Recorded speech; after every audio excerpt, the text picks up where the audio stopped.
হসপিটালে বিদেশিনীর সাথে দেখা করতে এসে রুডিকে হাতে নাতেই ধরে ফেলল দীপা। হ্যাঁ বন্ধুরা, অনুরাগের ছোঁয়ার আগামী পর্বতে আমরা ঠিক এমনটাই দেখতে চলেছি। সোনাকে যেন কোনোভাবেই বাঁচানোর আর কোনো রাস্তাই খুঁজে পাচ্ছে না দীপা। পুরো কেসটা কুন্তলা এমনভাবে ঘুরিয়ে দিয়েছে যেখান থেকে সোনাকে ফিরিয়ে আনাটা খুব কঠিন হয়ে দাঁড়িয়েছে।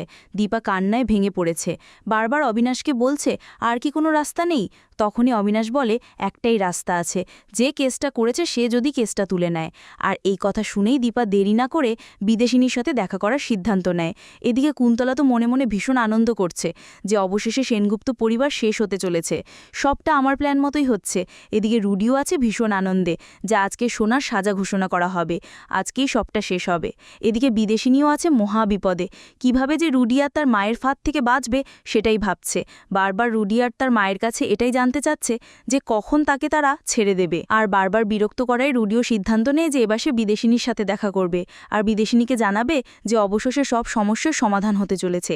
আর এটা ভেবেই রুডিও চলে যায় হসপিটালে বিদেশিনীর সাথে দেখা করতে। অন্যদিকে দীপাও ঠিক সেই মুহূর্তেই সেখানে পৌঁছায়। কেবিনের ভিতরে অনেক কষ্ট করে দীপা যখনই ঢোকে তখনই দেখে সেখানে রুডি আছে। রুডিকে দেখেই তো দীপার মাথা ঘুরে যায়।